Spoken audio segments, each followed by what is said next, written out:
પૂરું ફ્રીજ છે, નીચે ફ્રીઝર છે ને મેજિક ઝોન છે, બરાબર. મેજિક ઝોન એટલે એનો એ બધું સમજો. ફ્રીઝર આપણા જે આ ફ્રીજ છે તે 5 પર નોર્મલ પર રહેશે, બરાબર છે. આપણે એને પ્લસ માઇનસ કરવું હોય તો અહીંયાથી આપણે કરી શકીએ છીએ.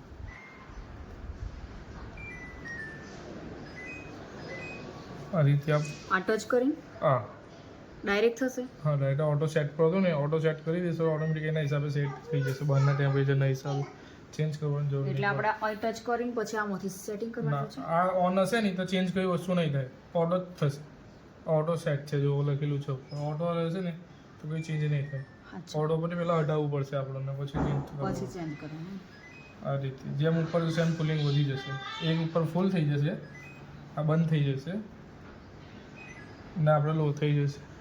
એટલે વધારે અકળાવ એમ લો થાય છે એમ. હા બરાબર છે. એટલે આપણે 5 પર રાખવાનું છે અને નોર્મલ પર રાખશો તો એને તમારે પ્લસ માઇનસ કરવાની જરૂર નહીં પડે, બરાબર છે. આ આપણે નોર્મલ ઓલ સિઝન માટે ચાલી જશે. -18 ફ્રીઝર ઉનાળા માટે સ્પેશિયલ આપણે બરફનું કરવું તો એને અલગ છે કે પછી હા એ જ કહું કે છું. આ જે કરીએ આપણે બરોબર એનાથી આખું જ થાય છે. ખાલી આ થાય સમજો તમને એટલે જ બતાવ્યું કે આ ફ્રીજ છે, નીચે તમે ફ્રીઝર છે. બતાવે ફ્રીજ નું બતાવો છો. હા અહીંયા લખેલું જ છે જો ફ્રીજ ફ્રીઝર હા મેજિક ઝોન, હા બરાબર છે. ત્રણનું અલગ અલગ છે, અલગ છે. હા બરાબર છે. મને એમ કે આખું જ છે. ના એ નહીં વાંચ્યું. આ ફ્રીજ એટલા માટે પેલો તમને બતાવી દીધું કે આ ફ્રીજ છે, નીચે ફ્રીઝર છે ને મેજિક ઝોન છે, બરાબર છે. ફ્રીઝર છે જે છે આ છે ફ્રીઝર, બરાબર. તમારે -18 પર છે, નોર્મલ કુલિંગ કહેવાય છે ઓલ સિઝન માટે. તમે પ્લસ માઇનસ કરવું હોય તો અહીંયાથી તમે કરી શકો છો. જેમ ઉપર જશે ને એમ કુલિંગ વધશે, જેટલા માઇનસમાં જશે બરાબર છે.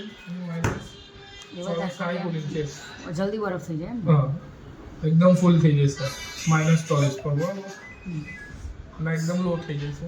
એને કેટલું રાખવું જોઈએ ઉનાળામાં? કેટલું રાખવું જોઈએ આમ? -19 પર રાખશો ને તમે ચાલી જશે, વાંધો આવે નહીં.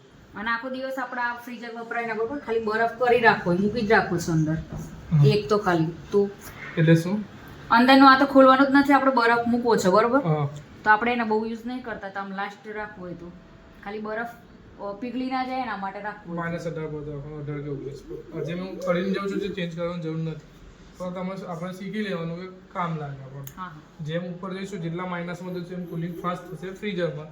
જેટલું માઇનસ ઉપર -14 ને -24 14 બાજુ જશે તો ઓછી થશે, અને 24 બાજુ જશે તો વધારે થશે, બરોબર છે. હવે આ મેજિક ઝોન છે. આ મેજિક ઝોનને આપણે ફ્રીઝર તરીકે બી વાપરી શકીએ છીએ ને ફ્રીજ તરીકે બી વાપરી શકીએ, જે રીતે તમારે યુઝ કરવું હોય એ રીતે. ફ્રીઝર રાખો એ શું કરવાનું? જેમ માઇનસમાં જઈશું આપણે આ રીતે કુલિંગ વધારતા જવાનું છે. જેટલું કુલિંગ કરીશું આપણે એમ જેટલા માઇનસમાં જશે એમ કુલિંગ વધશે, બરોબર છે. ફ્રીઝર માટે બી છે અને ફ્રીજ માટે બી છે મેજિક ઝોન. હા હવે -18 કરી દઈશું. -18 લઈ છે, બરોબર. આ ફૂલ થઈ જશે, આ બરફ બનશે એના અંદર, બરોબર છે. બરફ માટે આ પાછું નોર્મલ થઈ જે ફ્રીજમાં જે ટેમ્પરેચર છે એ ટેમ્પરેચર અંદર બી થઈ જશે. એટલે તમે બે આઈટમ તમે પ્લસ હટાવી દો એટલે ફ્રીજ થઈ જાય. હા બરોબર છે. હા ઓટો સેટ કરો ને આમાં પ્લસ હટાવીએ તો જ ફ્રીજ થાય ને. આ 5 ઉપર છે ને માઇનસમાં જેટલું જશે એમ કુલિંગ વધશે, સમજો. હા એટલે ફ્રીજ -18 તમારે ફૂલ રાખવાનું છે, બરોબર. ઓટો સેટ રાખશો તો ઓટોમેટિક એના હિસાબે સેટ થઈ જ જશે, બરોબર છે. એના માટે ઉતાવળથી આમાં કુલિંગ કરવી હોય ફ્રીજમાં તો પાવરફુલ કરી દેવાનું, તો ઉતાવળથી કુલિંગ કરશે, બરોબર છે. હવે ટર્બો આઇસિંગ આપેલું છે ફ્રીઝર માટે. નીચે તમે ઉતાવળથી બરફ બનાવવો હોય તમે ટર્બો આઇસિંગ કરી દેશો, ઉતાવળથી એકદમ ફાસ્ટ આઇસિંગ થશે, બરોબર છે. આપણે અહીંયા ટચ કરવાનું, કશું કરવાનું જ નહીં. હા એકદમ ફૂલ થઈ જાય. એમ કરશો ને તો ચેન્જ થઈ જ જશે. જો ટર્બો આઇસિંગ કરશો એટલે ફૂલ થઈ જ જશે, બરોબર છે. આ નીચે લોક માટે આ ડિસ્પ્લે તમારે લોક કર્યો 3 સેકન્ડ હોલ્ડ કરી રાખશો તો ડિસ્પ્લે લોક થઈ જશે, કોઈ વસ્તુ ચેન્જ નહીં થાય. ડોર લોક કરવા માટે ડોર લોક આ ડિસ્પ્લે તો એટલે ટચ કામ ડોર લોક લાગે. કરવા માટે કઈ નહીં સિસ્ટમ એક બી નથી. કિડની તો ભૂક્કા બોલાઈ જશે